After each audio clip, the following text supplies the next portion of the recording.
every 4 computers now have primary control of critical vehicle functions.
Good morning, ladies and gentlemen, and welcome to our first of 2 WCLL finals here in Los Gatos, California.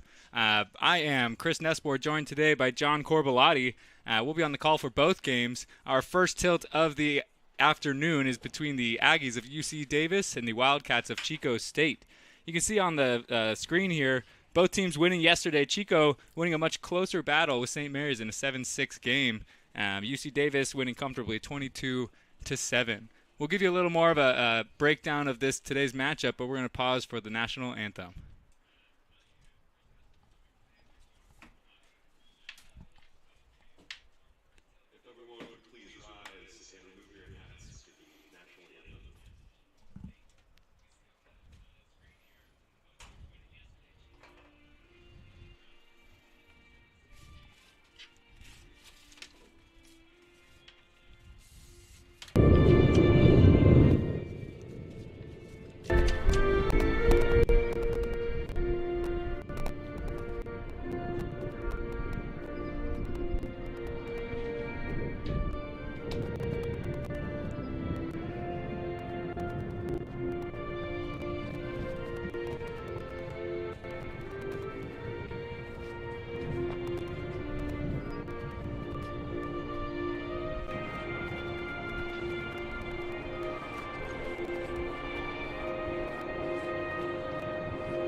Face-off.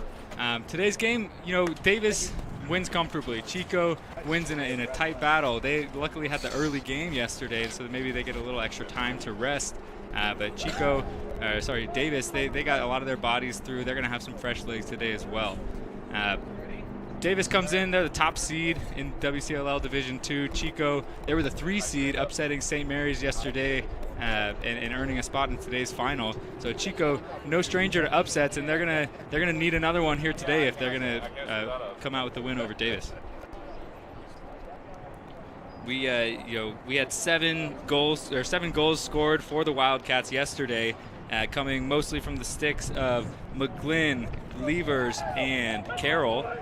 Davis, we had many goal scorers, but highlighted by 6 goals and 3 assists from Aiden Osgood in his return to the field after breaking his arm early this season. So Osgood for the Aggies, he's going to be wearing 25 today. And on the Wildcats side, I think someone to really watch is 17 Correa. He demanded a lot of attention yesterday, as well as another one to look out for is number 8 Sam McGlynn. So Chico State walking out, they're going to get their lineup set.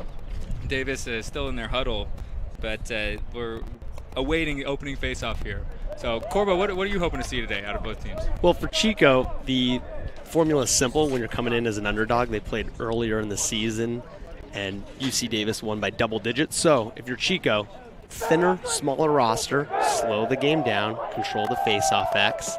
You want to punch Davis in the mouth, get a couple goals early, and settle into the game. If you're Davis, with the numbers, rested after a 22-7 win, you want to make this an up-and-down game. You have a bigger roster, you want to move, and again, punch Chico in the mouth and just control the game and set the tone.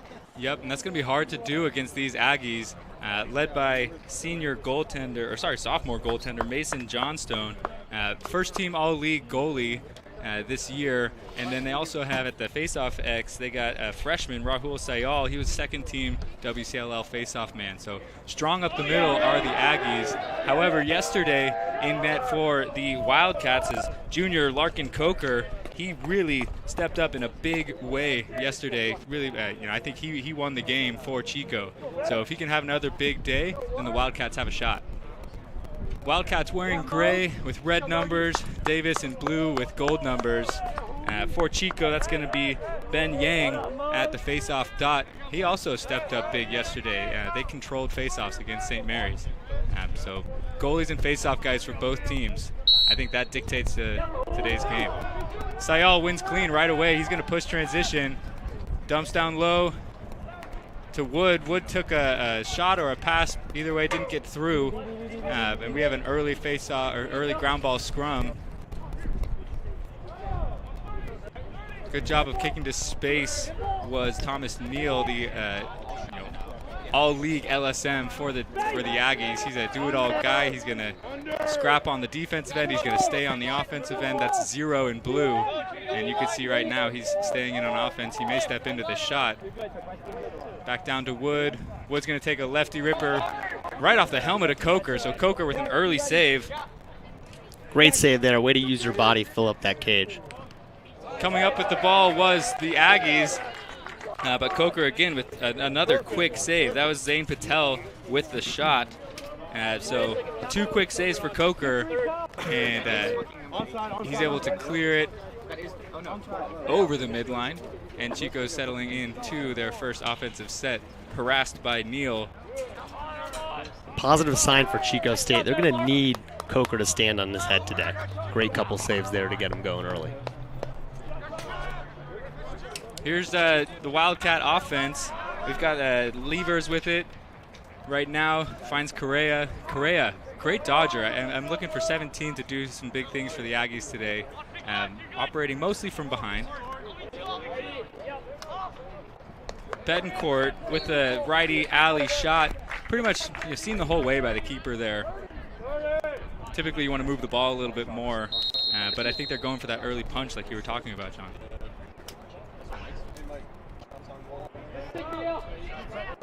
Here's Sam McGlynn. McGlynn, 2 goals yesterday in the 7-6 victory over St. Mary's. Save from Johnstone. Tough shot there, low angle, but hey, you got to put him on cage and make the goal and make a save. Yeah, that's two similar looking shots for the Wildcats. Both alley dodges, both unassisted, and against a goalie like Johnstone, you got to move the ball, get him moving in the cage a little bit more, to improve the likelihood of your shot going in. Zach Williamson settles into the offensive end for Chico. Back to McGlynn.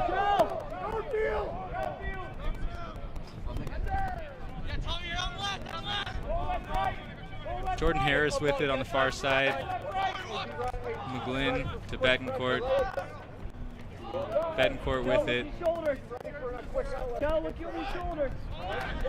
Davis, they ran this a couple times yesterday. They elected to play man down there and had a guy kind of cherry picking at the midline. Neal with a nice ground ball.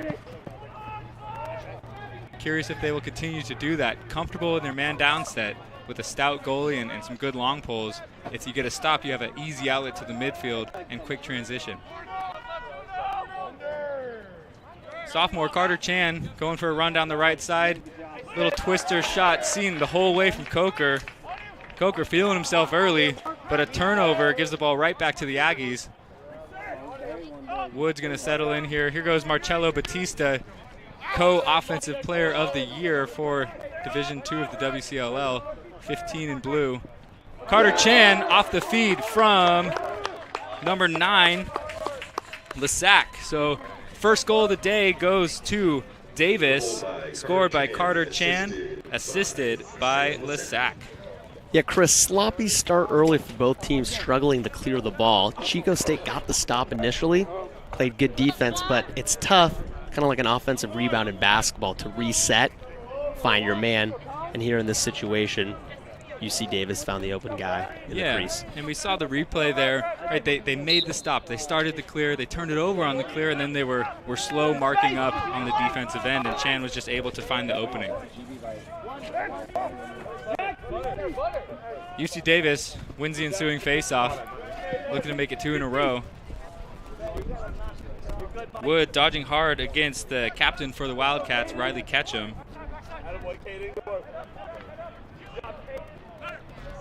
Good stick check there from Ketchum to kind of didn't quite dislodge the ball, but he disrupted the shot from Wood. Just enough to throw him off. That quick little check to hesitate there. Here's the LSM Neal again, staying on the offensive end.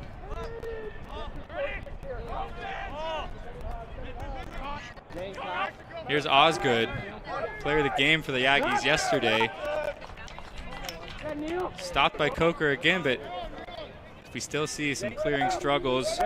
Scooped up by Carroll. Much better clear from Chico State there. He had time, long pulls, control the ball. Now they got a fast break. Ooh, sloppy on that, on the offensive end. Did a good job evading the first check. Tried to make a tough pass across his body, but good hustle on the ride was Levers. Puts the ball on the ground, picks up his own ground ball as well. Let's see if they can settle in a little bit. They don't have numbers. Yeah, it's kind of the chicken or the egg for Chico State. Right now, the settled offense 6-on-6. They've had a little trouble getting a good look, but they also have a thin roster, so those fast breaks, you got to capitalize on those and can't make it an up and down game. Williamson from X up to Correa. Correa skips across through. Oh, nearly connects with Colin Murray on the crease. That look has been there twice now for the Aggies. Their crease attackman has been able to sneak behind their defender. They just want to connect right there. Neal pushing a break down to Wood. Wood looks to the middle. Soft pass. Ends up back in the stick of Batista. Batista going against Ketchum. Batista, a very strong lefty player, showed off his moves a little bit yesterday. Drew a lot of attention against the San Jose State team in the semifinal. See if he adjusts a little bit. Batista, 1 goal, 3 assists yesterday while being shut off for most of the game. So we'll see what happens if he's not shut off here. Carter Chan sweeping up high, shoots just wide of the cage. Love that dodge from Chan. Getting downhill, getting to the middle of the field. Nice twitchy little move and putting a good look. Just missing it wide. Sorelli loses the ball after a great play from 24. That's Danny Gratton, senior for the Wildcats. Carroll trying to clear it himself. Ball is turned over. That's Neal again creating that turnover.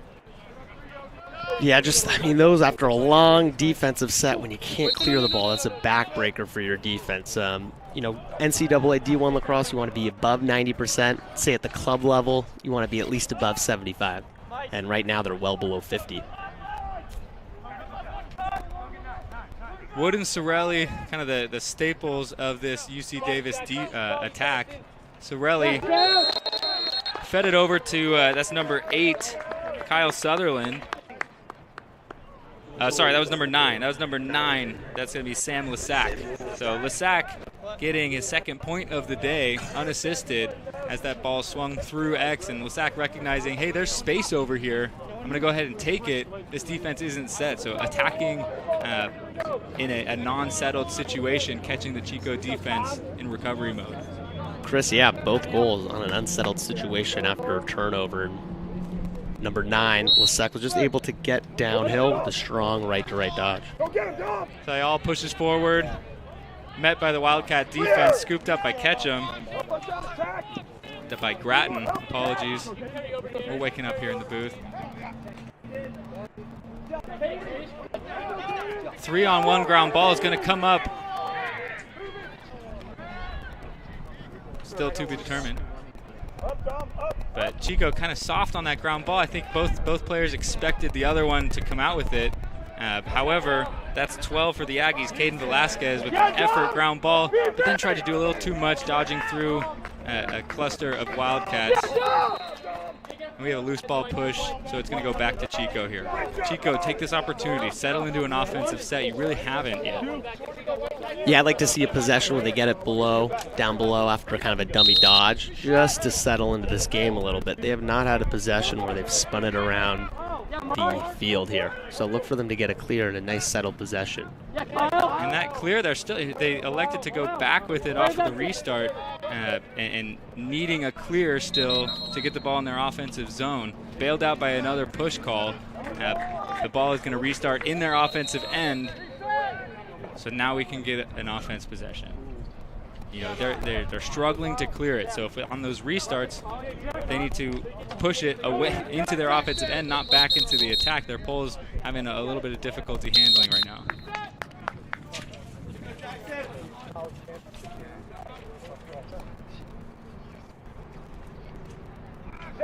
Correa with the ball behind.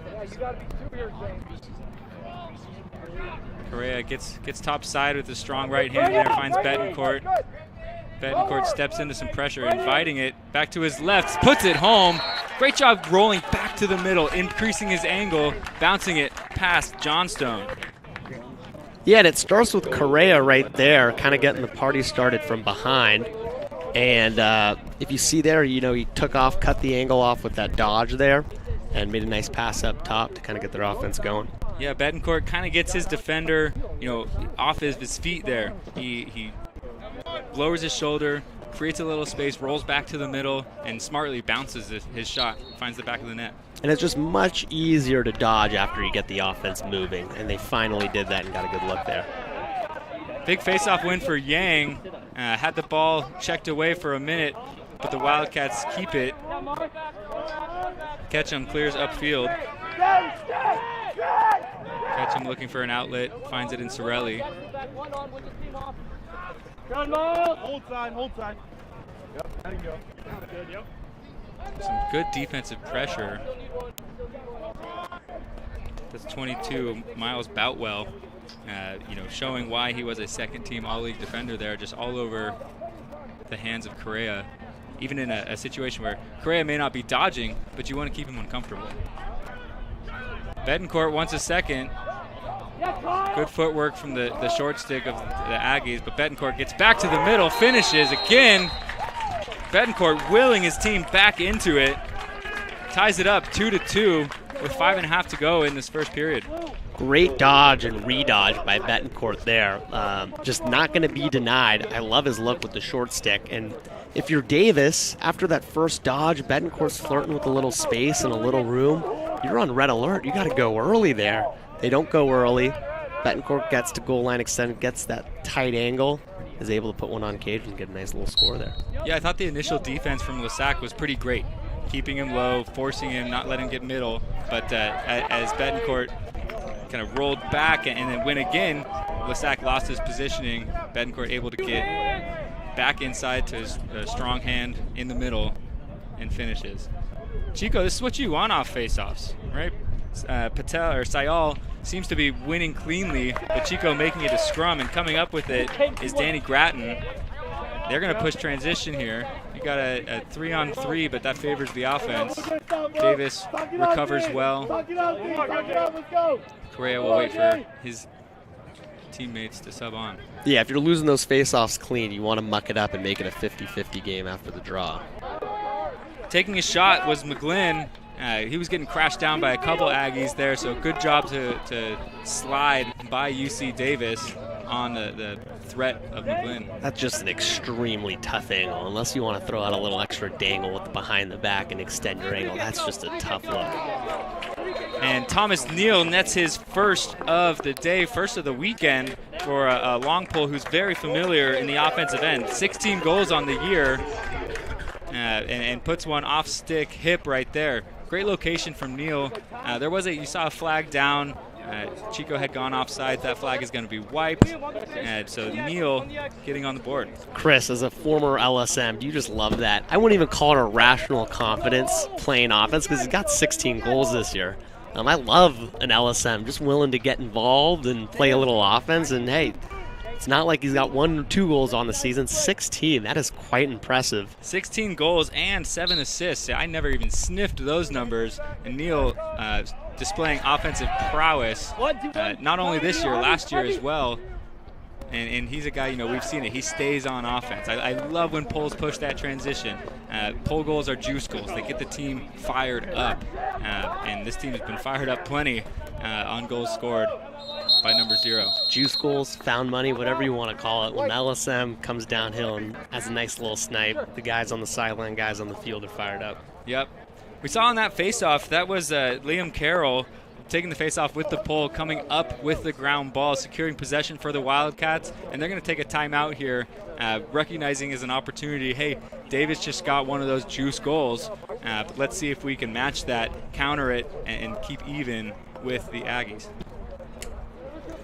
Early action here. We are 11 minutes in, 5 goals already scored. So we are, I think we're in for a great game here. What is Chico doing well to keep it, keep it within grasp. You said they lost by double-digit goals last time these teams played. Clearly keeping it tight right now. What are you seeing that you like from Chico? Look, I think it's kind of been a chaotic game to start. Both teams are turning the ball over, but Chico, when they needed a goal, Betancourt has provided that to keep them within the game. If you're UC Davis, you're saying, hey, a couple of those, shot selection, we got to be a little bit better at going for those corners. We think we could be 5-6, 6-2 if you're Davis, but Chico's going, hey, we play as sloppy as you can have in the first quarter right now. We're down a goal. We're in this game. And belief for an underdog is a dangerous thing. It is. Yeah, clean up the clear game, and one of the goals for Davis came off of a broken clear, and so if you're saying, hey, Davis is saying it could be 6-2, Chico's saying it could be 2-1 if they clean up the transition. Yeah, and most of the goals, the 2 goals for Chico State, it's not on that first dodge, okay, and not just in D2 MCLA, not in just college lacrosse, but in every level of lacrosse. Most of the goals, the good goals, come after the first dodge. And when you get the defense moving, looks start to open up. And I want to see Chico a couple more dummy dodges early, get the defense moving, and then look to push it on the backside for some better opportunities and better angles. Yeah, we saw that a lot yesterday. Typically starting with Correa. Correa, a strong dodger, able to draw attention and then skipping it to the top side. That's kind of how Betancourt started got his first goal. Right, we saw the dodge from the low wing, skipping up to number 9 on the far side.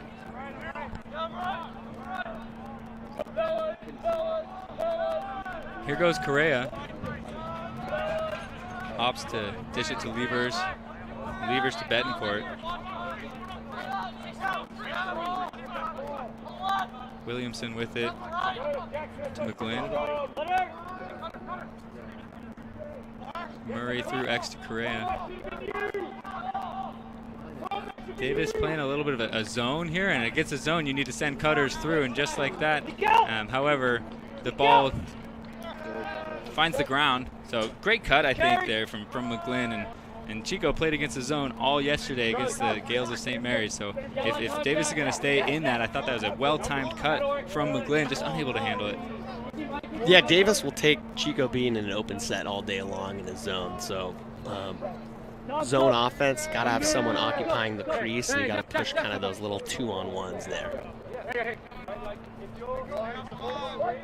Osgood holding, waiting for first line middies to come on out. Carter Chan with it. They're going to have a small advantage here in the sub game if they want it. Here's Batista flying out of the box. Batista gets to his left, back to the middle, right he shot, just misses high. Good look right there. Gosh, great little hezzy there, but he had it in his left hand. He had the look, and he just at the last minute put it back in his right and sailed it over the cage. Yeah, and he's a lefty, right? So his strong hand is his left. He's coached to shoot that with his right back in the middle of the field, but at what point do you trust your strong hand over the correct play, if you will?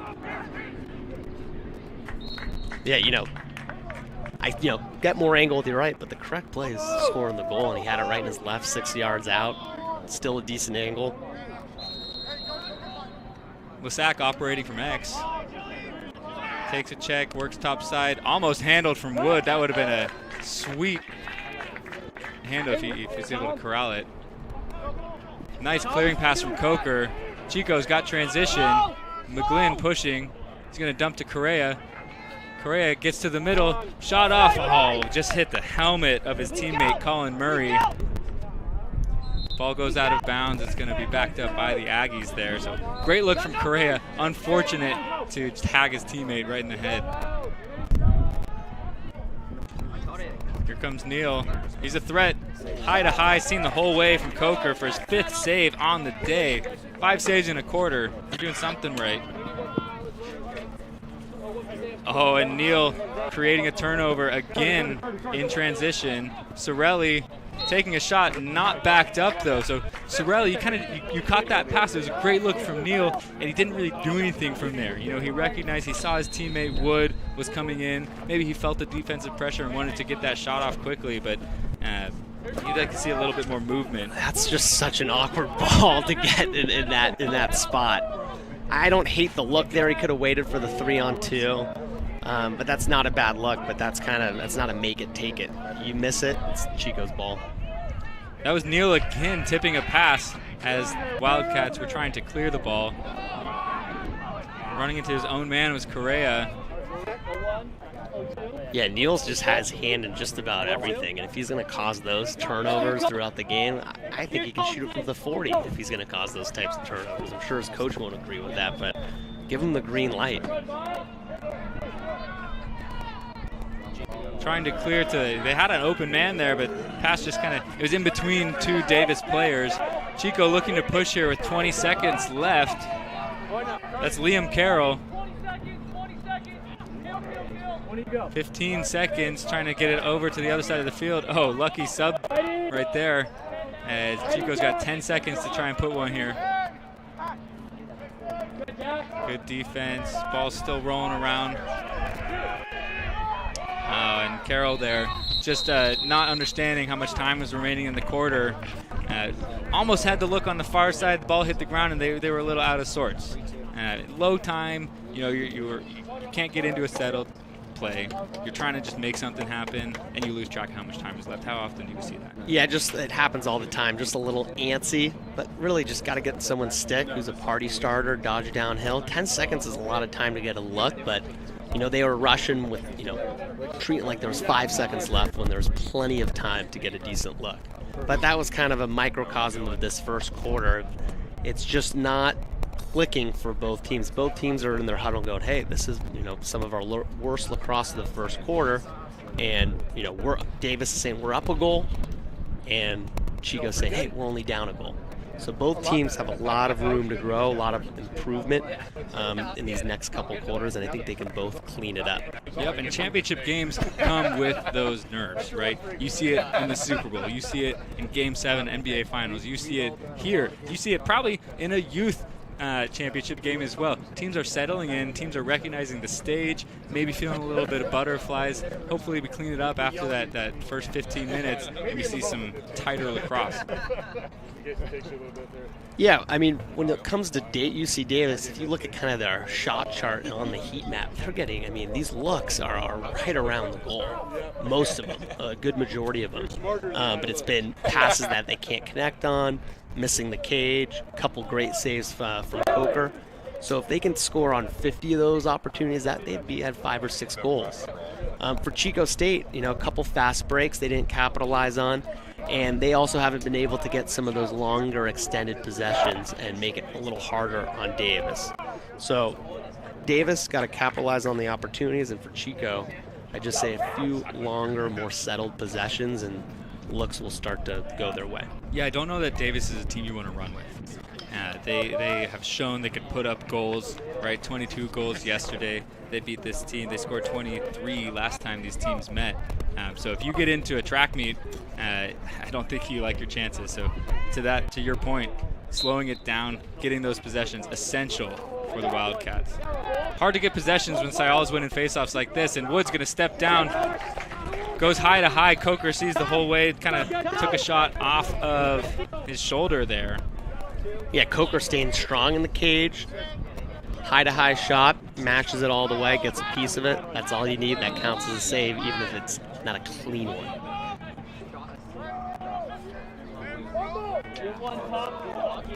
Behind with the ball, that's Shimamura.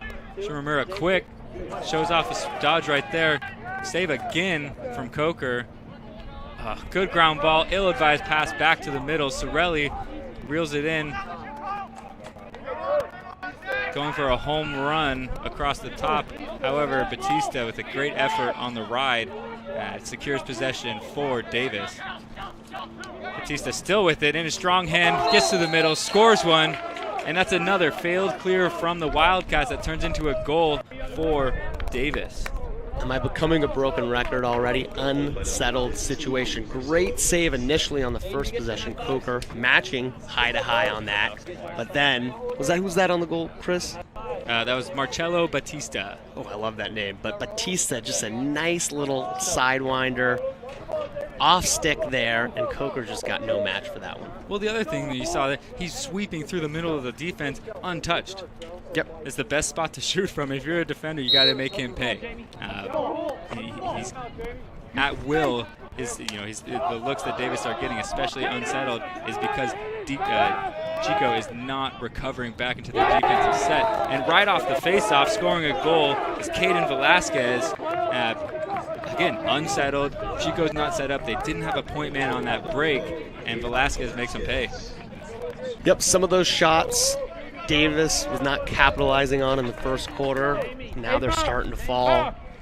Now it's a 5-2 game. Chico's got to rein it back in and get back into this one. This seems like an inflection point in the game here, where if Davis gets another, Chico's starting to look around and maybe gets out of reach here. Sayal Strongwind back, gathered on his wing. That was Velasquez again. Good job of turning him back into the defensive zone. Great check from Carroll. Carroll fighting for it. That ball almost finds and it does scoot out of bounds. Good effort there, Velasquez. Nice job from Carroll to not, it's easy right there to get on his back and Velasquez could draw a push. Carroll does a good job staying home and just playing sound. Yeah, so many defenders, again, at all levels, just that little push in the back. And if you're a good offensive player or smart offensive player, it's really easy to sell it. And you just get a little pressure on your back to sell that call. Okay, Chico, first offensive possession of the second quarter. A little bit of kind of a 3-3 set, which is interesting. I really have not seen when you're not in a zone or going up against a zone. Okay, now they have someone behind, but yeah, just kind of a 3-3, almost like they're in a man-up offense. Here, now they kind of get into an umbrella set 3-1-2 after a dodge here. Well, and look at Murray. Murray's in the crease right now. He's going to pop off this dodge. Had it. You got it back to Murray if you want it there. Skips high to Betancourt. They had Betancourt wide open there right after one cycling it down low. And if Betancourt received a nice pass in the box, would have had a nice look there. Yeah, that was some good action there for the Wildcats. They dodge, they get the D, they draw a little bit of a slide, they pass against that slide, and just need to connect with the look. Betancourt directing traffic, low in the shot clock, takes a shot, and it was saved by Johnstone. We're going the other way. You heard the bells for the shot clock, but the save negates that. We're going to allow transition to run. Good stick right there, 24 for the Wildcats. That's Grattan again. A couple times we've said his name to prevent the pass through to a cutting wood. Yeah, great release pass from Johnstone, realizing the shot clock's out of time, and great fast break, just force feeding the crease a little bit early. They had guys on the wing. Could have had an easier, safer look. So we're starting this 3-3 again. Look for Murray to pop off the initial dodge, and we'll see if they kind of go back to that look that they generated last time. Betancourt going to sub off. Yeah, he needs a breather. He's been dodging a lot on the field for quite a while. Davis going into their man down set here. You see Carter Chan up at the midline. Comfortable, confident in their defense to get a stop, and then they have an immediate transition. Gosh, have you seen that before? Just playing D 6-on-5? I have seen that before. You know, we actually ran that back when I was coaching at Poly, because we had such a strong goalie and such strong faith in but here he comes. Defense. And you can just do that. You Shot out jump, of a cannon. You jump when you see the opportunity, and you create turnovers. And now he's trailing the play here. Good look right there, Shurmamura. But yeah, you can run at that defensive set if you're confident with your man down D. You're confident in your goalie, which you should be if you have Mason Johnstone in cage. He's gonna get that save, and he just popcorn straight transition, or right you see Carter Chan just recognizing, oh, I can jump right here. This guy is not aware that I'm gonna come play a defense on him. He sees a loose ball, he goes and gets it. Batista out of a cannon again out of the box. He's done that a few times. Back to his right hand. Coker, nice save. Batista kind of, again, coming from the top of the box. Another nice little hesitation to redodge and then getting a nice clean look. Yeah, Batista listed as an attackman. He's a first-team all-league attackman, but they are running him out of the box for maybe a more favorable matchup. Good work right there, I think, on both ends. You have Carter Chan getting a good shot off. However, the check from Carroll. A little bit of a lift check on the roll. Disrupts the shot enough. Coker sees it again. It's 9th save. And then going the other way, Harris just a little bit too deep. Again, stick side high. Both teams, when they're going stick side high, they're just not falling today. Wow, impressive interception there, Carroll.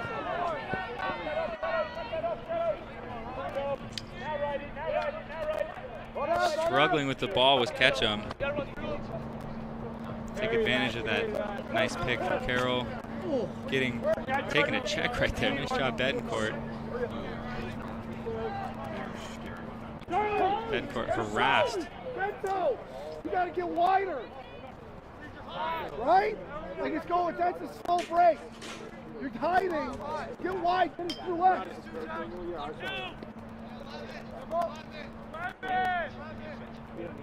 Here comes Correa. I like Chico just settling it down here, taking a little time off the clock, but now they only got 30 to work with here, so they got to make a move quick. McGlynn draws a little bit of an adjacent slide, finds Betancourt. Betancourt tries to get back in front of the cage with his stick right there. His body's carrying him behind, but good job of reaching his stick, right? Stick has eyes, gets a decent look. Yeah, Betancourt dodge from the wing is really dangerous. Just about every time he's touched the ball, he's made something happen. But he's going to need a little help from some of his other teammates here to get something going. Maybe Correa can do it. Tried to get that cross-crease feed to Murray. It's just a tough look when your feet aren't set there. Big ground ball battle. Oh! Go. We had a shot clock violation, and the ref, I think, also signaled for interference. One way or another, back to the Aggies. Are you fucking kidding me? Sweet ground ball. I mean, Oh my goodness. Thomas Neal showing off his handle with the ground ball. Gets through kind of 3 Chico State defenders and then smartly recognizes he's got an open man now. He draws the slide off the crease, finds Sorelli. beautiful ground ball, a little toe drag underneath there. That's why some of your coaches, when, even if you have a long pull, hit the wall, pretend you're an offensive player, work on both hands. Now you become an asset for your team when not only you play great defense, cause turnovers, but then you can make a play like you're an attackman with the best hands on the team there. And then he puts a little something with an underhand pass right into the box there. I love the way this kid's playing. That was smooth. And another thing to highlight, too, is the finish from Sorelli. Easy in that situation to just turn and fire. Sorelli with the wherewithal to throw a fake, maybe throw a second fake, get Coker off balance. Coker has shown 9 saves already here.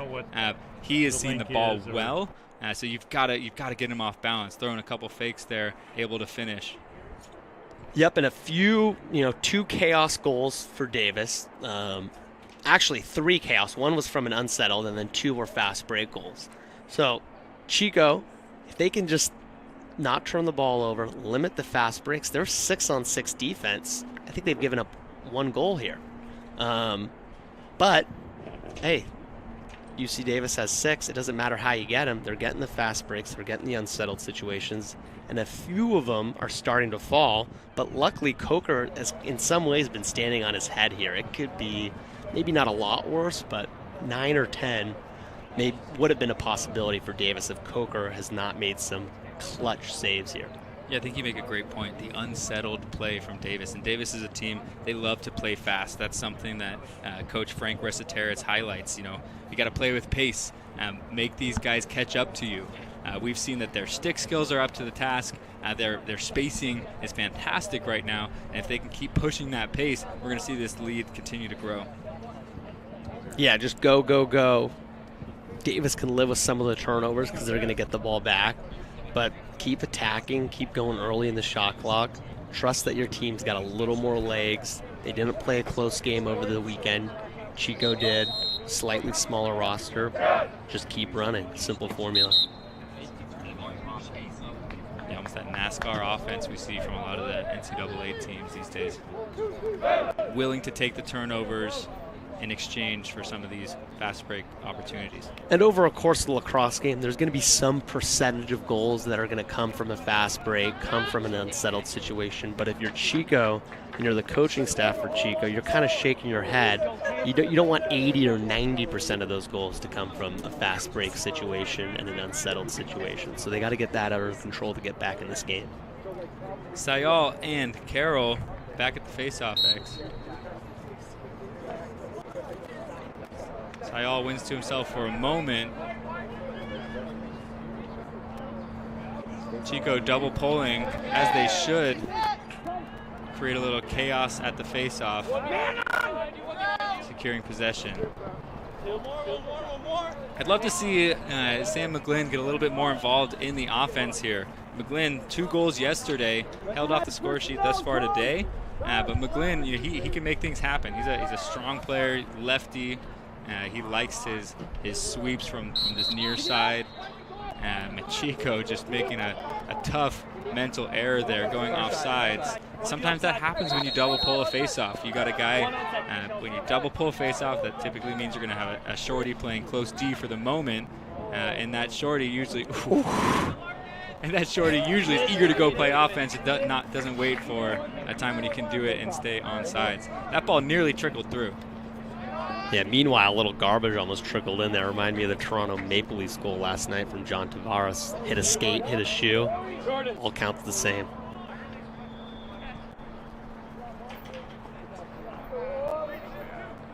Big hockey guy, huh? Well, Chris, when the playoffs are on, it's a different type of intensity, and I'm, need to start hedging my bets depending on this Warriors game that is happening right now. And if you have that game recorded and you're locked into the Chico State UC Davis game, no spoilers. Great hustle from the Wildcats. Correa picks it up. Did he pick that pass off? I don't know if it just didn't come out of his stick or if he just threw it right into the UC Davis's cross, but it didn't seem like the ball hit the ground there. It just ended up right in Boutwell's stick. Boutwell looking for an outlet. Works over to Wood.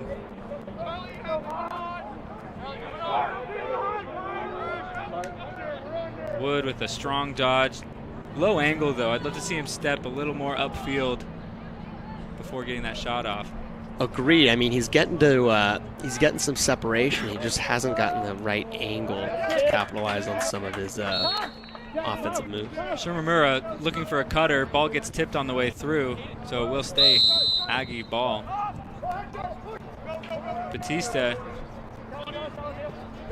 And when Batista puts his head down and goes, he's really showing off his quicks. Sorelli behind, up to Osgood.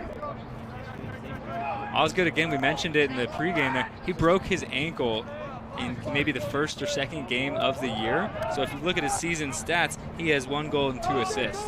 But, Coach Recitaret says, hey, that's one of our best players, if not the best player. He was second team All-League last year. He had 6 goals and 3 assists yesterday.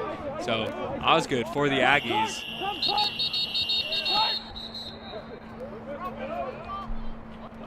We get a shot clock violation there.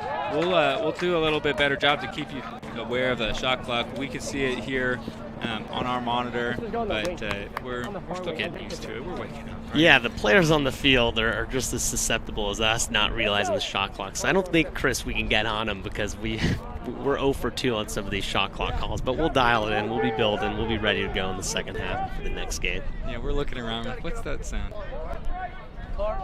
Get up! Sorelli! Up a little bit! Garfield! UC Davis playing 6-on-5. You see Batista at the top of the field, top of the offensive zone. Chris, I've been a part of a decent amount of lacrosse games, watched a lot of. I've not really seen this 6-on-5 strategy. Strong move right there was Correa. Just misses high. Correa doesn't even. The defensive pressure doesn't phase him. No, he's just eating up checks. Listed at 6 foot 235, so you can't move him. Checks don't phase him. I think Correa is someone you got to lean on. And here comes Batista jumping that pass as it comes to the top middle. Betancourt with it. works to Harris. Oh, no. Oh, all right. A little unnecessary, but appreciated. Betancourt showing off a little bit of an Indian pickup there, and we're gonna have a flag on the backside. That was Correa just throwing a late one-handed slash on the defender as they cleared the ball. Unfortunately, no cool points. Cool points for the special kind of pickup there. Sorelli with a hitch inside, tried to get around his defender, but great job from Grattan to stay home, dislodge the ball. Ends up in the stick of Coker. We're going to assess the penalty. Table, white 17, delay a game. Chris, the ball on the 6-on-5 when Davis is playing this little specialty D, the ball's got to get behind. Treat it like a man up. They keep the ball at the 35, and they're letting that 6 defender kind of play too much of a role when essentially they are man up, and they haven't gotten the ball behind yet and look for any cutters. Yeah, I have thoughts on that. I just want to correct myself here. So they called Correa for a delay of game or an interference. So it's only a 30-second technical, not a 1 minute for a slash. But yeah, to your point, they need to get into their man up set. You know, you practice man up most times you're on a practice field, and so when you recognize that, hey, let's get into our man up set. We're seeing that the midi for the Aggies, he's jumping when the ball's top middle, so let's keep him out of the play, keep him irrelevant. Let's operate from behind and send cutters through, which is how they scored many of their goals yesterday. Penalty releases. Wood works it around the far side. Wanted to pass it for a second there. Great save from Coker, going low on the shot by Lissac. Yeah, Lissac just didn't get his feet underneath him. From 15 yards, you better set your feet. He kind of threw that hesitation. He was a little confused there and decided to shoot it right after that fake and wasn't able to set and square up to the goal. Yep. McGlynn worked it over to Williamson. Williamson on the right wing. My right wing, the left wing on the field, though. Correa with the pick. Again, just seeming to do what he wants, but a good pressure from the adjacent defender, Lissac. Got a stick check on him. Correa still with it. To Levers. A new shot clock, Chris. 70 seconds on the shot clock. Okay, I'll be the shot clock guy today. Appreciate that. McGlynn. He's got a shorty matchup here. I'm dodging this. Yeah, a little left to left here. Maybe a sweep action. That's what he's looking for. But he's also got the underneath to play with if he can sell the over to the top. Here comes the slide early. And Davis recognized, too, taking away that strong hand, inviting him to go low. Good job swinging behind. Levers with it now to the middle of the field, taking all kinds of checks. I think every single UC Davis defender was able to get a stick check on Levers there. Johnstone cleans it up. Great outlet pass. Davis is going to run here. Fantastic stick again from the Chico State defender. That's Grattan. Yeah, great anticipation there with a little drop-down pass on the 4-on-3 there. Good man ball from Sorelli. Allows his teammate to pick it up. That's Hickey with it right now. Osgood rocking the tuck. I love it. Is it a tuck or is it just tight jersey? I think it's tucked in.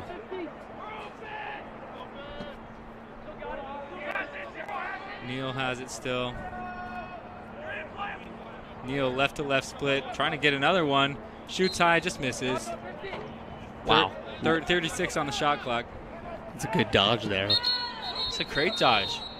Great dodge from the pole. He is a left-handed player. You see him with it, when he's playing defenses in his left. He's going to go back to his left, especially gets a pole. Let's make him go to his weak hand.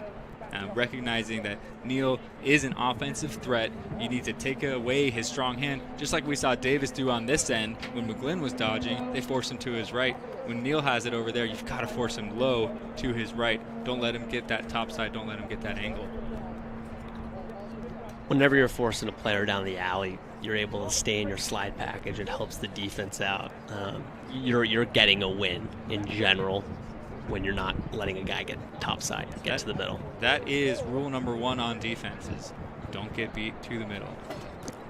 And if you're Chico State with the ball on the other end, Levers with a great individual effort, beating 3 guys, but something's going wrong with your offense when he beats slide after slide and you don't make anyone pay.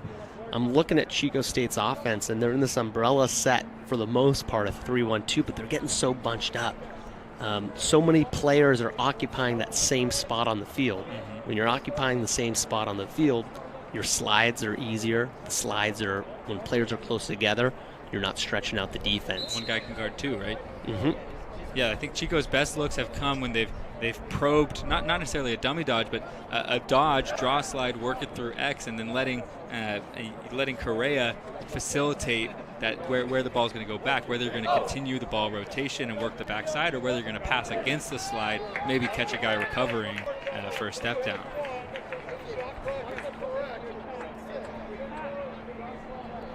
So 36 seconds on the shot clock, 1 minute, 19 seconds left in the second quarter.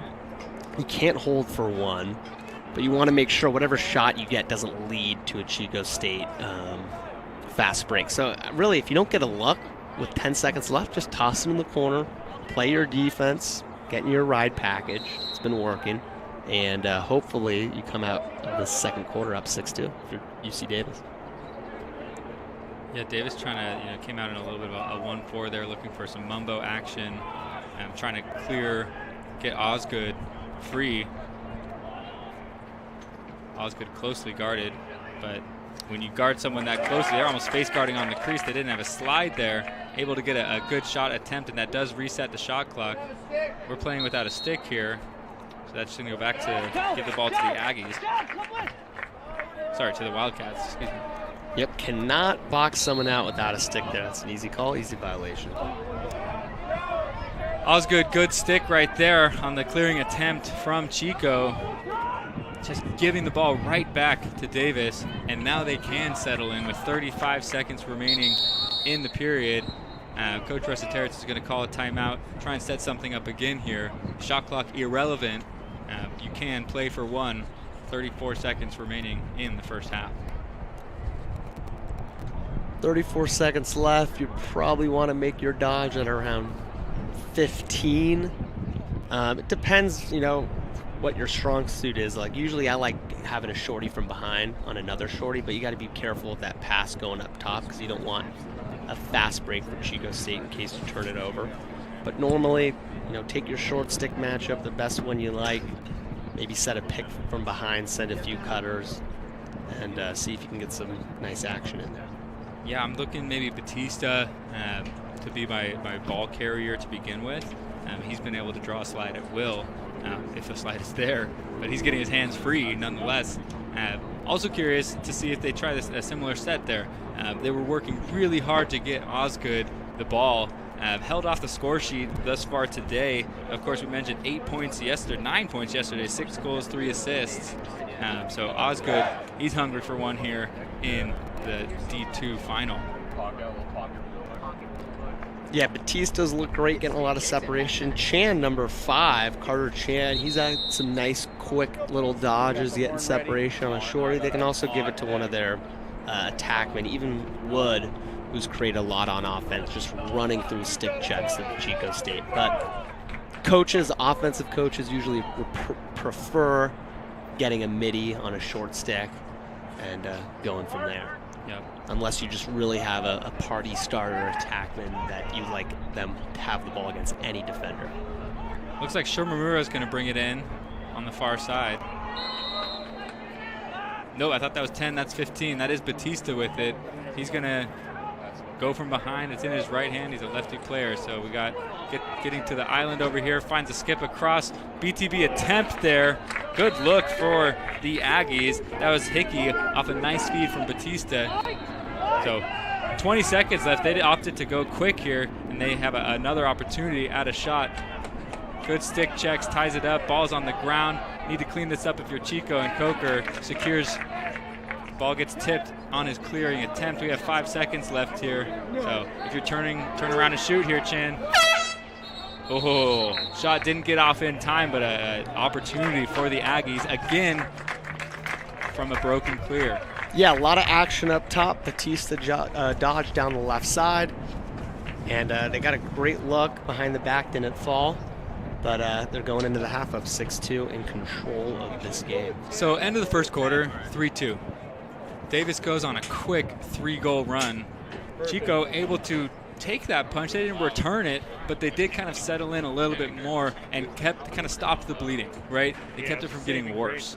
So I think the second half of that second quarter, they played much tighter, at least in their defensive set. We're still seeing some of the errors in the clearing game. We're still seeing some unforced turnovers on offense, but doing a good. They're mixing it up on the face-offs.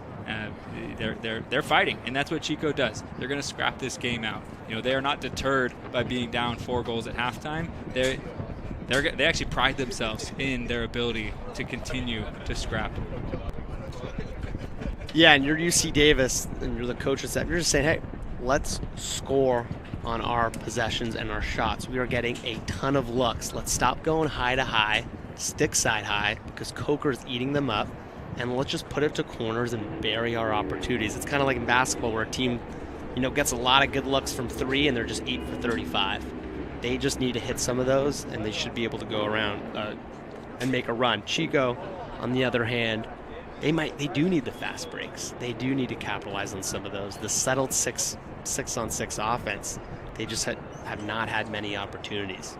Yep. So they just got to find ways to score goals and keep this game close here. Absolutely.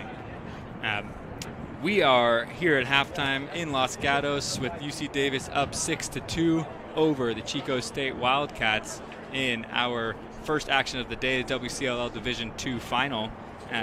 We are Chris Nespor and John Corbellati. We'll catch you guys after halftime.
Welcome back for the second half action between UC Davis and Chico State. We have a 4-goal game here. Davis up 6-2 over the Wildcats.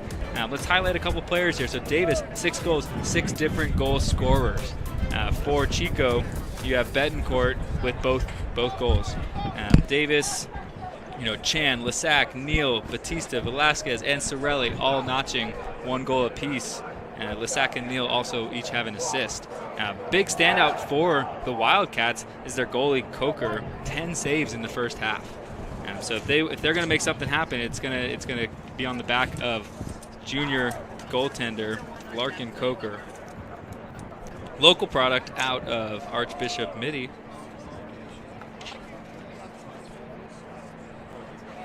John, what do you want to see here, both sides?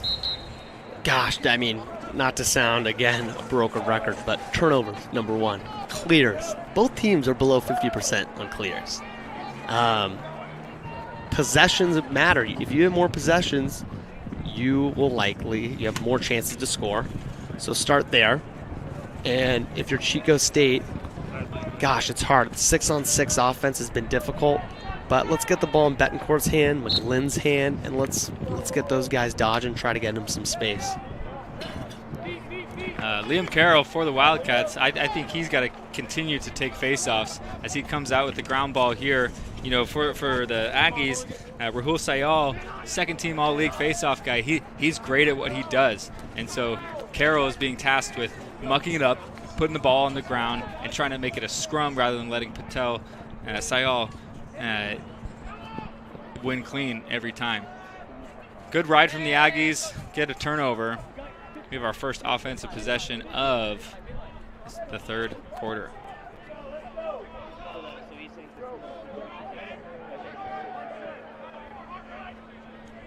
Here comes Batista out of the box again. Batista rolling back to his right. Works it to Carter Chan. Chan draws a slide. Nice handle from Wood. Wood, great job getting that shot off. Coker stepping up, picking up right where he left off. And wow, Wood just can't find an answer for Coker right now. This time he changed planes, changed levels. Did Coker get a foot on that one? He just got Wood's number today. I mean, I'm impressed by the handle of Mark Wood, able to just corral the pass in the first place and then continue to get a shot off.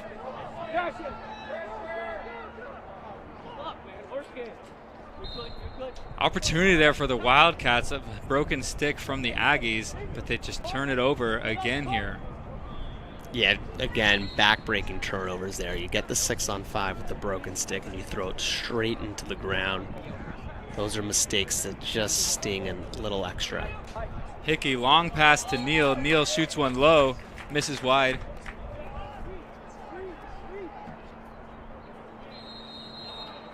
A lot of players on both teams can take a look at Neal and see how he's changing levels. His first goal was high to high. This one he went from a 3/4 release and bounced it. Just a good ability to change planes. Osgood puts his head down, tries to find Wood again. These feeds to Wood just a little too high for him to handle. You know, he got a stick on the last one. That time he wasn't able to corral it. But if they can put it on the money, I think Wood's gonna capitalize and get some goals.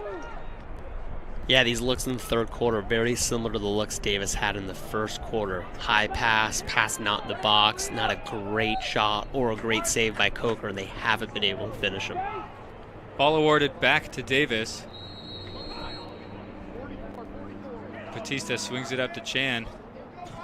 Chan right to right, gets to the middle of the field. Coker, second save of the half already. You know, Chan, good move, gets his hands free, but seen the whole way. And when you're going up against a goalie who's feeling himself like Coker is today, you can't just dodge and shoot. No, dodged a pass there. He had Sorelli planted right on the crease, wide open. All of the Chico State defenders' eyes were on Chan, and Sorelli was just sitting there planted. Chico, kind of a difficult situation there as Kyle Arndt, the junior LSM, tried to clear it on his own. He ran into some pressure. Ball still bouncing around here. But the Chico State long pole, you know, tough situation because he can't go over to get the ball. He tried to kind of scoop it up to a teammate. He didn't get enough of a stick on it or to get enough power on it. But Chico, you know, comes out clean despite that turnover. Early timeout for the Wildcats, recognizing, hey, it's a little bit back and forth. Let's take advantage of the possessions while we have them. Very early timeout there. 3.5 minutes to go, or 11.5 minutes to go in the third quarter. Only 3.5 minutes to played. And you're burning an early timeout that you might need to use later on. But clearly, Chico State's seeing something that they want to get on top of before this third quarter progresses and before possibly UC Davis's lead increases here. Yeah, and that's an interesting one too. Sometimes an early timeout is necessary if you really need to secure possession. But the ball was in the stick of their attackman, right? It's in their offensive zone. He's not really being hounded by anyone. We can set up and get our offensive personnel on and run a set. Right now, this timeout I think favors Davis a little bit more. Davis can set something up. Davis can throw maybe some junk at you as opposed to, oh, how much of a benefit is it really to just draw something up out of a timeout? How often are you actually executing what is drawn up? Definitely, and I think most of the things that would have been said during the first half. Lacrosse, sometimes we like to overcomplicate it. You have a couple, you're a head coach at Los Gatos, and I'm coaching a little, youth lacrosse here, but it's about creating space, beating a man one-on-one, and after that, you're moving the ball. 100%. And you could have plays, but really it's just common principles. And hopefully at this point of the year, you could call maybe, slow it down, what we call a yellow in some cases on some teams, to slow, get your offensive personnel, because they had possession there. Unless, they're expecting a zone or maybe that 6-on-5 specialty defense. The UC Davis is, what we call in basketball, cherry picker. Usually get yelled at when you're cherry picking, but in this case, Davis likes that cherry pick look, putting that person at midfield. Let's see if they do it out of this timeout. Yeah, sometimes you draw something up, right? So here's Levers. He's going to come grab the ball for the restart. But all it takes is Davis to throw a different look at you, and then your plan goes out the window. And so, like you said, John, not to oversimplify, but it's beat your guy and continue to move it around, get the defense on a carousel. And here's the zone from Davis. It is, yeah, we got a zone, a little bit of a backer zone potentially. You see in the middle here. The skip through is there. Nice stick, Johnstone. Gets in the way of the pass. They tried to skip through to Correa. And that was a backer zone from the Aggies. And I thought Chico handled it decently, a little bit of pressure. They worked it around. The skip pass 100% was there. Just a fantastic play by sophomore goaltender Mason Johnstone.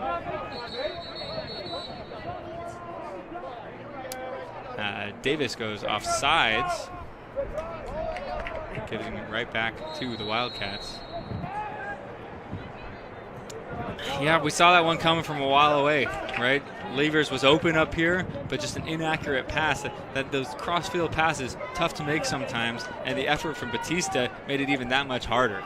He recognized Levers is open. The pass was a little bit short, hit his feet, but Batista being there made it a ground ball, made it a scrum, and awarded for his effort as Davis will keep the ball on offense.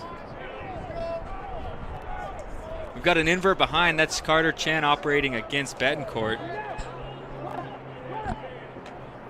Chan going for the cross crease feed. No one really there. Picked up by Carroll, who gave it to his goalie. We're pushing the other way with Levers.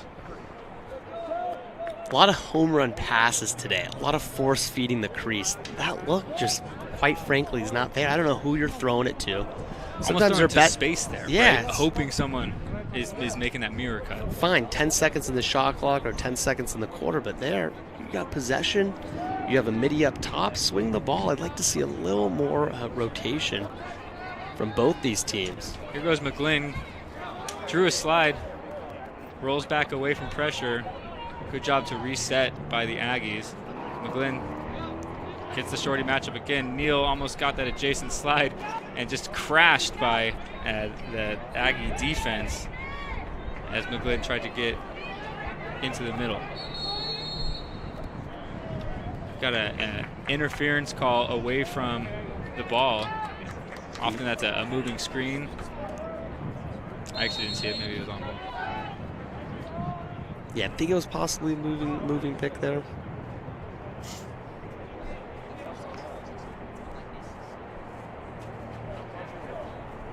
Okay, so Chico, that's 3 possessions here to start this half. A couple of them gifted by the Aggies, and due to some mental errors and a high hold, draws the flag. Ball still down, and we will assess the penalty. It's going to be a 30-second hold on Thomas Neal. Yeah, Neal just got that check up a little too high. That usually happens when you're beat and you're kind of throwing the last-second check there. But good, hard, decisive dodge from Chico State there. And good things happen when you get in your set. Just no fuss, hard dodge down the alley. Neal, a range defender. He's got length, and sometimes when you do have that length on top of your long pole, anytime your arms are extended a little bit, that hold is easier to call. So Chico State man up for the first time today. Officially, of course, they've played that man up set when Davis kind of throws that changeup. But turned over right away. Davis off and running. Here's Osgood, puts his head down. Attempts the shot from no angle. Continues to pump up Coker. 13th save of the game. Been really impressed by Coker's positioning all day today. Just doing a great job positioning his body around the cage and just eating up those low angle shots. Well done today. So we're 6-on-6. Chico in an open set. They showed this a lot against the zone yesterday, so look for an exchange right here. That's going to put a guy in the crease. Or Betancourt with the toe drag, gets to the middle. Nice save, Johnstone. Ball's still up in the air. Bodies are flying. Good effort on the ground ball. Pick it up and move it. You got guys on the far side. Betancourt came out of there. I think that's a great play from Jackson Bland to harass him and not allow the easy pass across the top, because there were two Chico State players calling for it on the backside who had opportunities for step downs. And Betancourt, just a little extra sizzle with that toe drag. Wow, what a move from a great player there.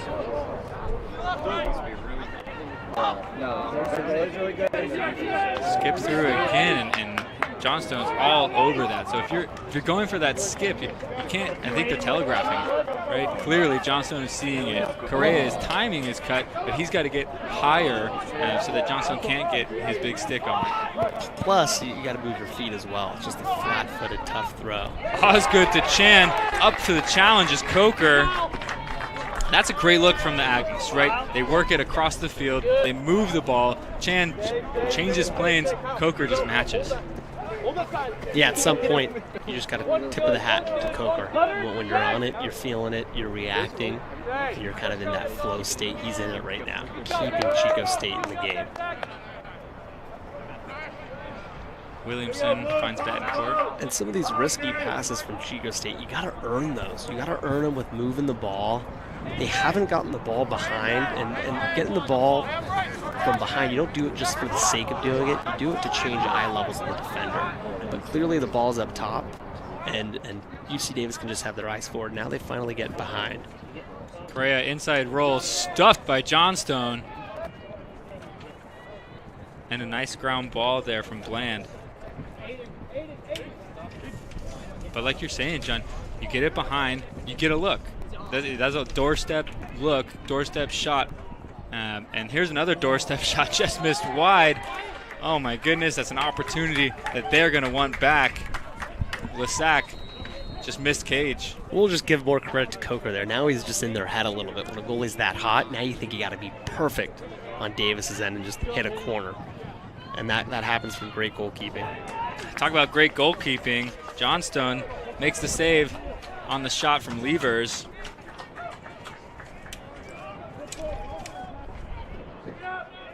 Dangerous when you're messing around with the ball like that. Nice play from Carroll. And a good job. Oh, and then we've got an ice pick here.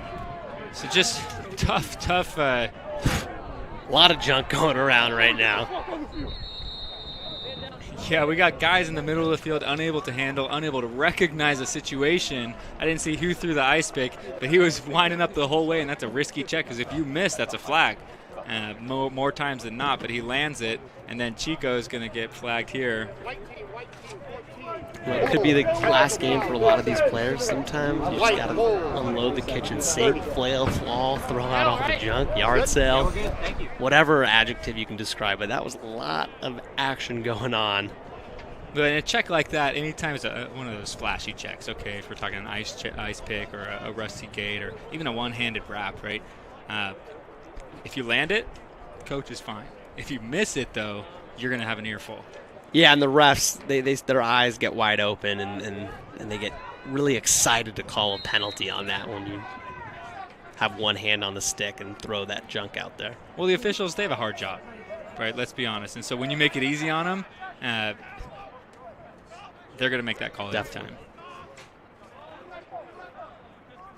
Wood with it. Cutter through was Chan. Just running out of angle.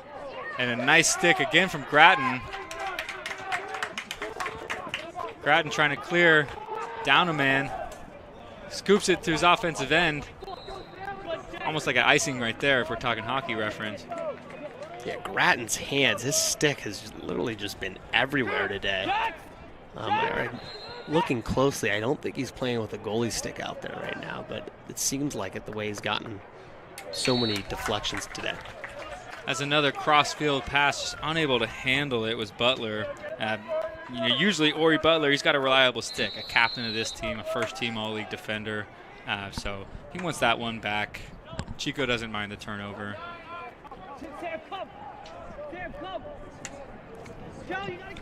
Still felt a little sketchy on that clear, yeah?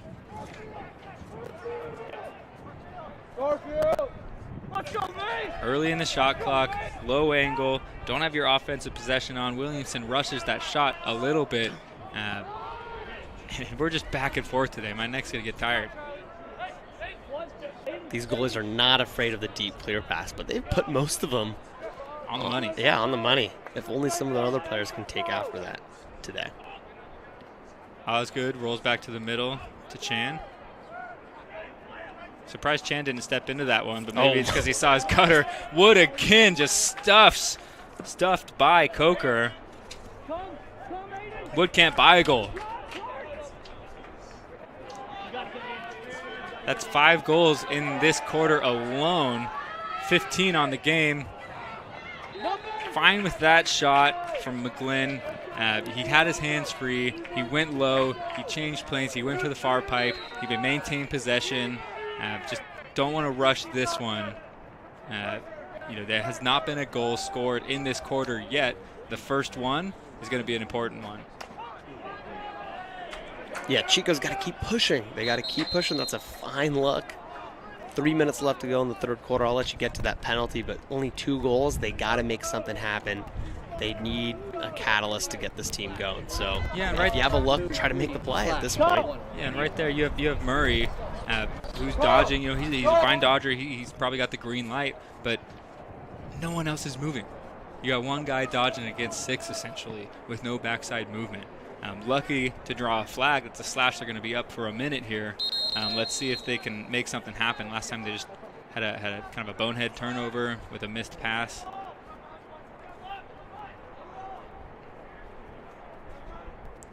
Two guys cutting low.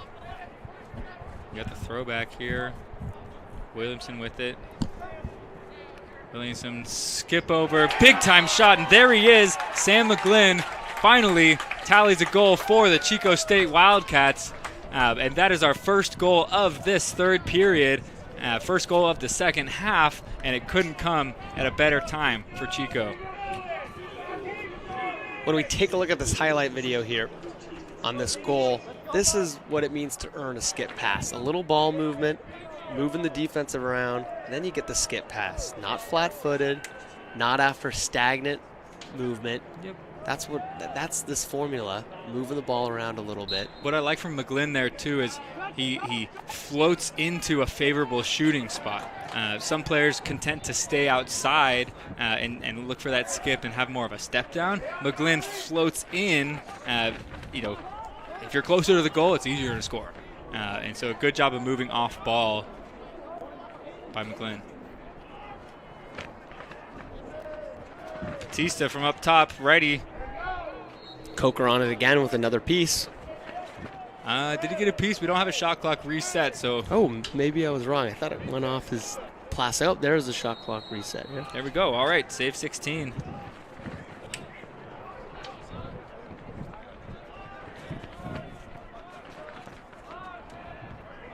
Velasquez likes his matchup. See a lot. You see three Davis players kind of clumping up the middle. Velasquez probing, nothing doing. Osgood. Velasquez again, just pretty easy check there for Schrader of the Wildcats. Just kind of popped him. Struggle in the clearing game again. Carroll secures it. Chico does stay onside. Works to Williamson. An opportunity to make this a 2-goal game.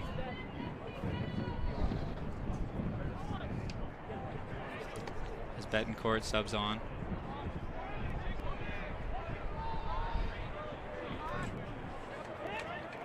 Betancourt has a shorty matchup. He's been able to get a step pretty much whenever he wants it. Takes the shot. Pretty good look right there. You know, Johnstone's all over it, but if you're Betancourt, you've scored 2 already today. I think you're confident with the shot. Would just like to see it come off of maybe a dodge on the other side, right? We've talked about that a few times. Definitely, agreed. But, you know, he's putting a little extra pepper on that one, so it's got a little speed. It's got a chance of falling if he gets it on cage. Levers with it.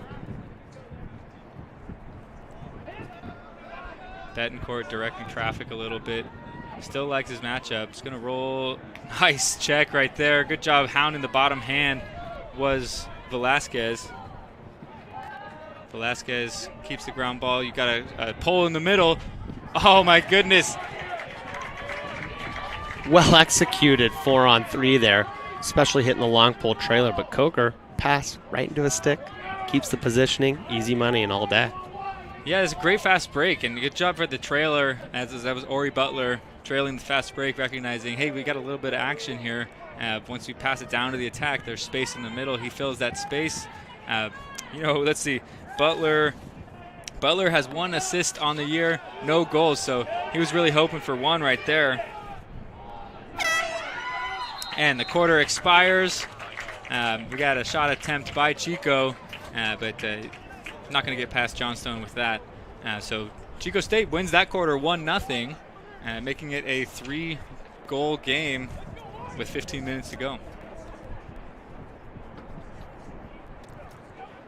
You know, something interesting to mention here. So this is our final.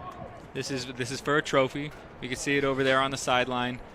The winner of this game will win the WCLL Division II title. That honor comes with an automatic bid to the MCLA Nationals tournament. Now, I was talking with Coach Frank Resiteritz. Right now, if this result holds, you know, Davis is winning. Davis is going to win. The team voted. They had a discussion. They voted. You know, only 12 players said they would be able to make that tournament because of the school schedule. You know, they're on the quarter system. It's midterms. Davis, obviously, a highly touted academic school. So if Davis were to win here, they would actually decline their automatic bid, and that would open up a spot for an at-large team. Potentially Chico. Chico's playing in this game right now, but I don't know that Chico has the resume to grab that at-large spot. So something to keep in mind if you're the MCLA board, if you're on that committee. There's an extra spot, and if you're one of the other teams in a league, maybe you didn't win your league final, opportunity still to continue your season. But for both these teams, you know, this is likely their last game of the season. So a chance to finish with a win. And as we know, only one team usually can finish their season with a win. So it is a fun opportunity for the seniors to go out on top. Yeah, that's a really unfortunate situation for UC Davis. We get it, right? Club is kind of a blend of fun and competitiveness, but I think in our experience, it was so fun having that opportunity to win a league title or win that at-large bid and get into the tournament. Some great memories being involved in those tournaments, and I wonder how, you know, the WCLL, D2 can kind of, you know, align themselves with being in the tournament, what can change, because there's a lot of teams now across the country that are chomping at the bit to get into this tournament across the country. And you can see in the rankings that this sport, especially club lacrosse, was dominated by West Coast teams. Now it's beginning to change. And I think, you know, UC Davis maybe foregoing their bid is kind of showing this alignment is changing. Yeah. Chico State triple polling the face-off right there. Triple pull. You hardly ever see that. You know, recognizing the prowess of Sayal and throwing 3 pulls out there, trying to get the ground ball, and they do here. But to your point about the tournament, you know, if you take 12 players to the tournament, that's not a showing of maybe your best product, right? And so that decision, while I'm sure it's a tough decision for the team to make, I understand it. You can't bring, it's so difficult to bring 12 players. basically have no backups depending on who's going. That could be a backup goalie, and you just got to run your 10 guys. Again, that's not set up for any kind of success, and probably just a pretty prudent decision not to be able to go. Here's some good ball movement from the Wildcats, and let's stop talking about what might be, and let's talk about what is, and that is Zach Williamson dodging on the backside, hitching back to the middle, bounces one past Johnstone. Again, good movement. Started with McGlynn, then just a little hitch right to right, does just enough, changes levels with the bouncer. And Chris, 6-4 game, 14 minutes left to go in the fourth quarter. Somehow, some way, Chico is in this game with a chance to win this tournament. Yeah, and you gotta, it's gonna come down to effort, and that was a good effort play right there to try and get that ground ball. It's still loose, but maybe Chico, they're familiar with scrapping, they're familiar with fighting. Davis won by double digits last time these teams played. Maybe they felt comfortable. Maybe they're overlooking this opponent and just kind of wanted to come out and go through the motion. So credit to Chico for, as you mentioned in the pregame, they've got to throw punches, and they're not going to back down. And I think Coker, he's throwing the most punches for him, keeping him in this game, truly standing on his head. And that's kind of, there's some pathway to an underdog win. And the pathway for Chico State right now is on the backs of Coker's huge saves today. Williamson, most recent goal scorer, tries again. Oh, ball just snow cones out a little bit, backed up by Correa. Snow coning out, that means, okay, the ball kind of floated up to the top of their stick as they were going to make it. A little bit of an extra cradle helps settle that ball back in your pocket. Might make it a little bit more reliable. But often when you see shots, miss high, that high, it is because of the ball was not sitting where it usually sits in your cross. Mm-hmm. And I remember as an offensive player, it's never my fault. So I'm blaming it on the ball being a greaser. I'm blaming it on my stick, maybe a string's loose. Nice look right there from Betancourt. Johnstone, though, goes down to save it. That ball was going 5-hole, and Johnstone did a good job of getting low to meet it. Pushing transition back to the pole. Unable to connect, trying to go for a bang-bang play to a long pole. Ball ends up back with Coker. I've enjoyed a lot of the decision-making from UC Davis on the fast breaks. The final product is lack. I mean, again, another nice assessment there with the give and go. And just, missing the pass or a shot that's not on target or a shot that's not placed well. Or just a great save by Coker's limiting those fast break goals and keeping Chico State in the game here.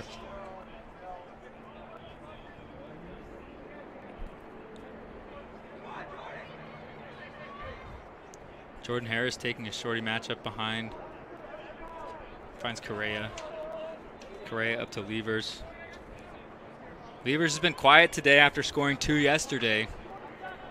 He was their top goal scorer on the year, 23 in gray. And so, this would be a great time to get one.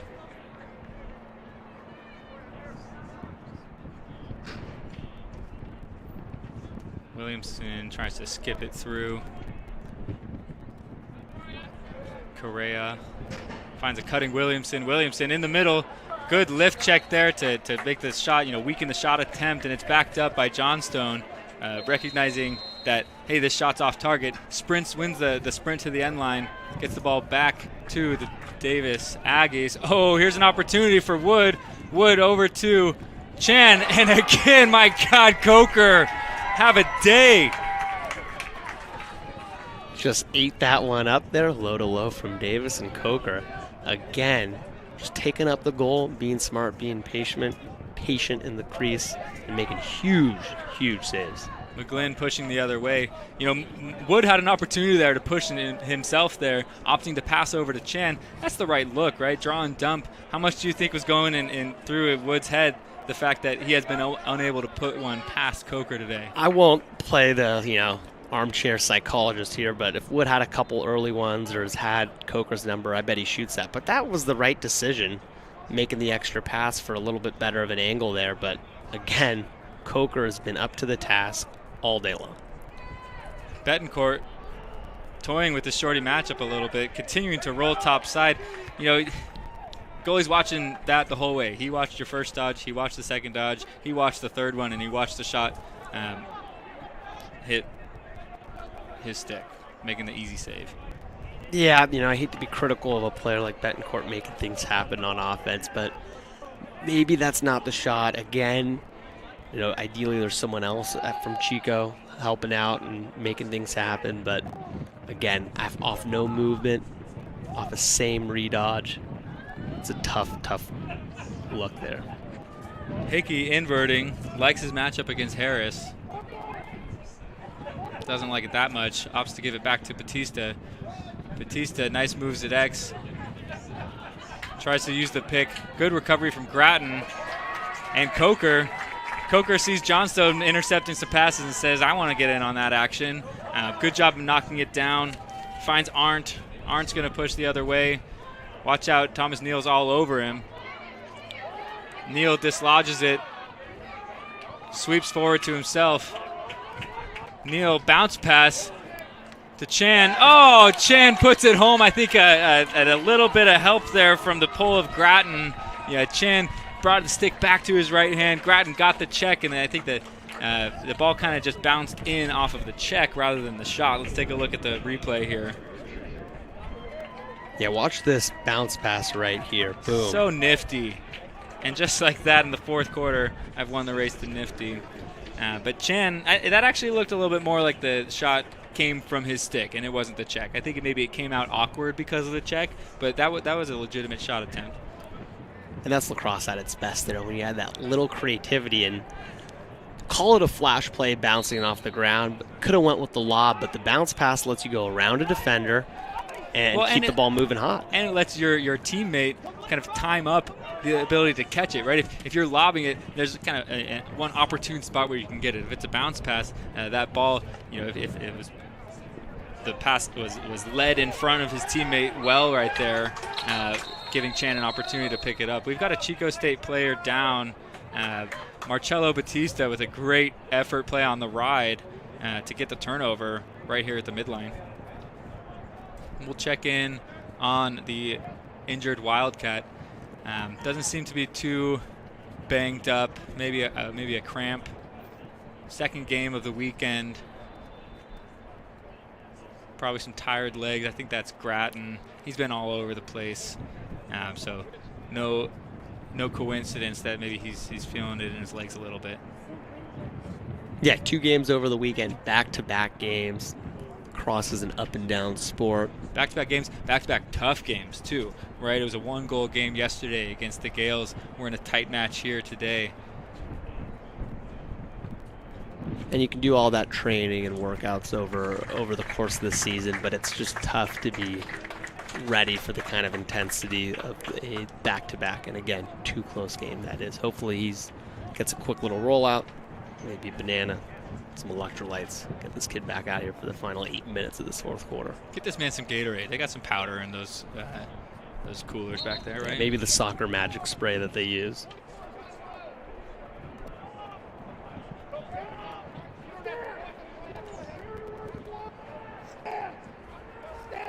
So because he did have to have a stoppage there, senior Danny Gratton's going to have to take a seat for the moment as they're going to get the field set. Chico still missing a player. Need a short stick. Coming onto the field is David Gilchrist getting some action. Batista, 8 minutes and 12 seconds left in the game, up 3, just under 60 on the shot clock. How much are you pushing here, or do you want to widen this lead? I don't think you try to change really anything up. If you have a nice fast break look, take advantage of it. A lot of times a coach kind of will tell a team to slow it down and then they play tighter. Hey, there's 8 minutes left. Go out and win the game. Don't force a tight fast break, but if the look's there, make it happen. Chan to Osgood. Osgood almost breaks his stick on his knee in frustration. Coker, 19th save of the day. It's such a cliche term, but you got to change levels, especially the way Coker's playing. He has just gobbled everything up that's high to high today. Carroll double teamed, a couple of Aggies tripping over each other. Comes up Betancourt, however, failure to advance. They did not get the ball past the midline in the 20 seconds allotted. It'll go back to Davis, and Davis, they got space if they want it. Batista elects to slow it down. Batista's got a great matchup here with Gilchrist. Batista goes low. Coker eats it up again. That's save number 20. Okay, Chris, I'm switching it up. Now it's not shoot off stick or shoot high. Don't shoot high to high. Just score on him at this point because I got nothing else to say. It's been Coker's day today. Despite being down 7-4, he's the reason why Chico's in this game. 6 minutes, 40 seconds left. Plenty of time. You got 3 goals. Let's settle into our offense. We've gotten a couple good looks the last few times the ball has been on this side of the field. So no reason to force. Levers, a little bit awkward. Taking some hacks from Neal. Ball's going to be given back to Chico. When he's on the ground there, you can't break 90, right? You can get little chops there, but when you cock your stick back and come back on top of him, you're probably going to get some sort of call. All you need is just some efficient checks there, especially when the guy is on the ground holding a stick near his head. You wind up, the refs are eager to call those. Here goes McGlynn. McGlynn again. Great dodge that time. He was low alley, or this side alley, low angle, but a great finish for number 8 for the Wildcats. McGlynn's second goal of the day. In these 3-1-2 umbrella sets with the dodge from the wing, these underneath opportunities are there, and that was just a great little bouncer there from McGlynn. Chico State in this game, 7-5, 6 minutes left to go in the fourth quarter.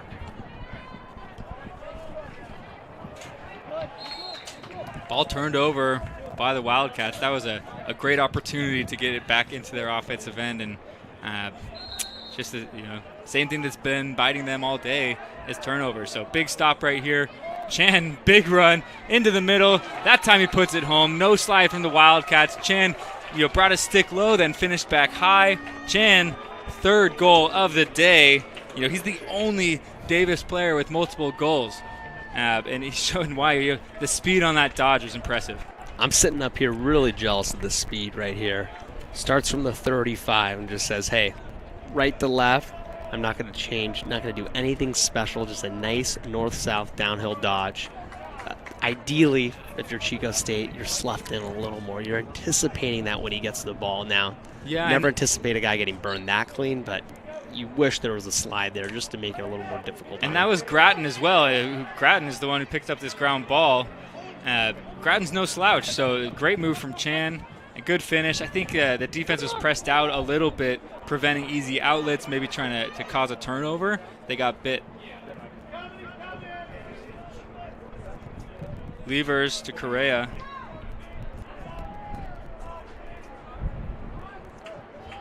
Betancourt and McGlynn up top.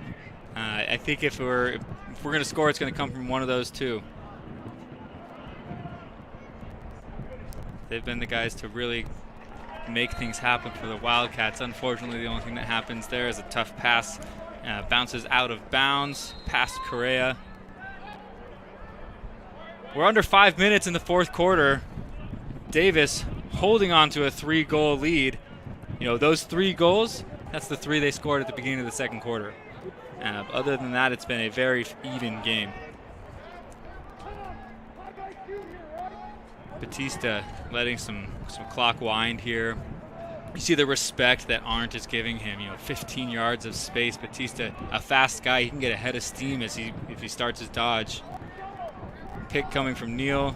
Batista rolls back left. And this is the point where you begin to adapt as a coach. I know I said at 8 minutes, still play your game. Now you're up 3-4 minutes to go. Now you're burning time off the clock. And as I say, it turnover here. Arndt, nice check to get the ball on the ground. Batista maintained possession and then just got thrown to the ground, as a stick just getting wrapped around his neck. That was not intentional. Batista, good job to keep the play alive. Found Sorelli on the backside, and Sorelli missed it wide.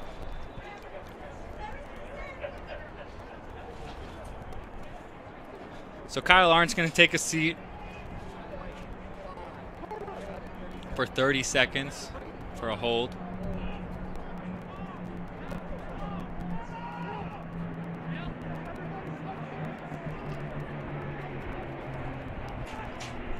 Chance for the Aggies to really put a stronghold on this lead. Yeah, and I'd take all 60 seconds off this penalty here and not go until the last 20 seconds here. The clock is your friend here, up by 3. No reason to go early. Davis running at a 3-3 set there. Got the defense a little bit out of sorts. Wood goes back to Chan. Chan up to Sorelli. Sorelli one more. The sack with it. Held on too long. Tried to skip it through, but seemed the whole way.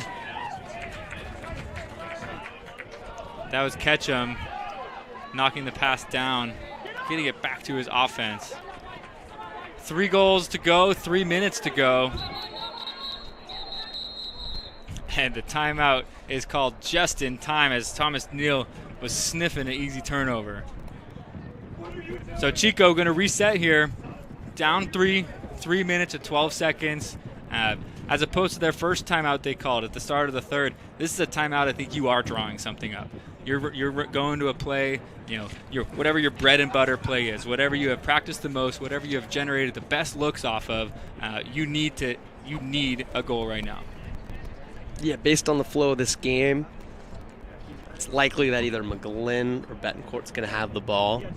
The alley dodges have seemed to generate some of the better looks today. I haven't seen much from behind. I haven't seen much from up top.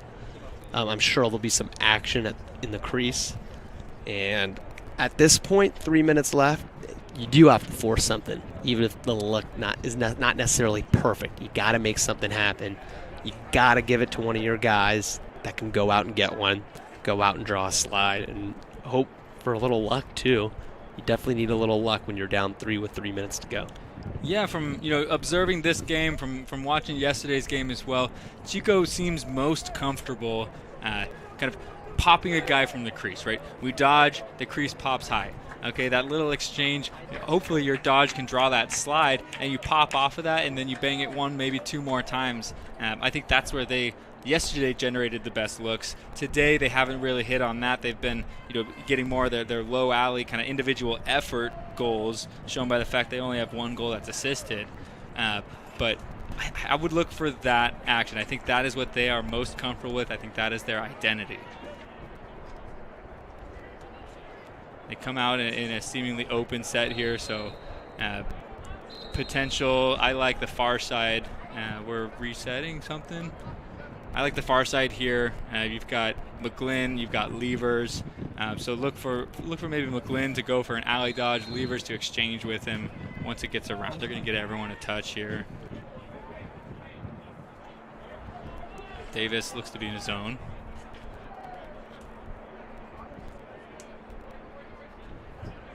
Now filling the crease is Williamson. Levers comes high to receive the pass from Betancourt. McGlynn on the far wing, up to Levers.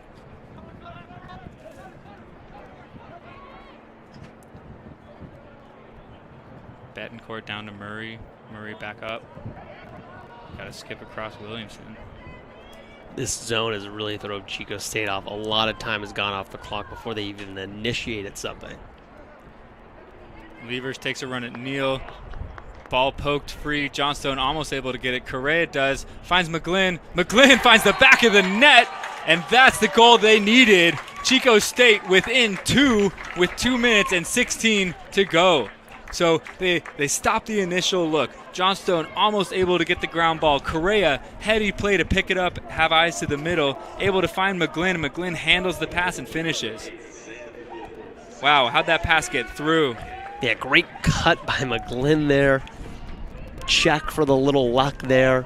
UC Davis bobbling the ball. And, hey, there's a goal right there. Now it's a 2-possession game, 2 minutes to go. Chico triple pulling again this faceoff. They've got a beat on it. That's Kyle Arndt with the ball. Evades pressure. Finds Correa. Correa tries to get one to a cutting levers. Good ground ball. Ice pick again there from Davis. Didn't quite land that one. Betancourt with it. Struggling to get comfortable. Finally find someone with their hands free is McGlynn. McGlynn with 1:40 left. And Thomas Neal, this is a great dodge and defend. I like this matchup. McGlynn feeds inside. Johnstone with a big-time save. The shot by Murray. Murray placed it really well, but Johnston was just with an unbelievable save there. Trapping the ball underneath his body, gloves, body, butt, whatever you want to call it, a body part. Ketchum, ground ball. Ketchum, a senior for the Wildcats, you know, playing in potentially his last minute of collegiate lacrosse. Got a cutter in Correa. Good job on the backside to cover it up. McGlynn marked by Neal again. McGlynn tries to find Murray. Correa almost able to keep the ball in bounds. Goes back to Davis. You've got to jump. If you got a pressure ride, you need to jump into it now. Yeah, if there's a 10-man or whatever you got, the kitchen sink, you need a turnover. 40 seconds to go. Doesn't look like they have a 10-man. And looks like UC Davis is going to have time and space with the ball and 30 seconds to go to burn this game out.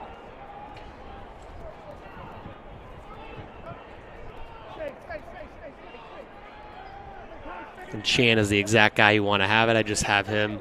I call him the water bug, run around. You don't need a shot here. Great, Osgood, smart play. Back to Wood. Yeah, Carter Chan, 3 goals on the day yesterday. You know, he was a party starter for the team. He didn't necessarily get on the stat book, but Carter Chan, I think, is my player of the game, at least for the Aggies. You know, the winning team, if the MVP is going to come from the winning team, I think it's Carter Chan. But I think the most impressive player today probably has been Coker in net for the Wildcats. You know, we've got 20 saves, unofficially by our count, 20 saves, keeping it a 2-goal game, many of those saves on the doorstep, really giving his team the opportunity that they have had to be this tight with 8 seconds remaining. I'd also throw Thomas Neal's name into the game. 2 goals, few turnovers, caused turnovers, that is. The bounce pass assist, he's, you know, for LSM has had his hand in quite a few goals today. Absolutely, man. Neal's all over the place. He's a fun player to watch. Creating turnovers, you know, those last 2 opportunities for the Wildcats, Neal's on ball. You have probably your best on-ball defender going against one of your top dodgers for Chico. Neal didn't back down, you know, played stout both times, preventing McGlynn from scoring. So we have 8 seconds left here. It's written on the wall a little bit here, right? But I think an opportunity, maybe get some guys out there, get some run, especially if you got some seniors. Give them that time, let them finish the game on the field. Credit to Chico State. They, again, I know we talked about this in our pregame, but they lost to Davis by double digits, and they kept this close, and they had a puncher's chance for the upset. Yep, Ketchum not backing down from Wood, playing all the way to the final whistle, and that will do it. The UC Davis Aggies are your WCLL champions in Division II, finishing their season with a win. Always tough to play 2 games in 2 days. I think Davis, you know, they did everything they needed to do. They scored when they had to. They got stops when they needed them. Chico really did their best effort to keep it close. And if you're the Wildcats, if you're Coach Kevin Law, you're extremely proud of this team. A lot to build on for Chico. Davis celebrating. They'll go home as champions, and they will finish their season with a W. Want to shout out Skynet Pro. Thank you for the production team. A great quality here today in Los Gatos. And I believe we're going to go and hand it down to the field for WCLL President Mike Gillespie. He's got some announcements, potential player of the game, and some congratulatory antics for the Aggies. So for now, I'm Chris Nespor. It's John Corblotti. Thanks for being with us today.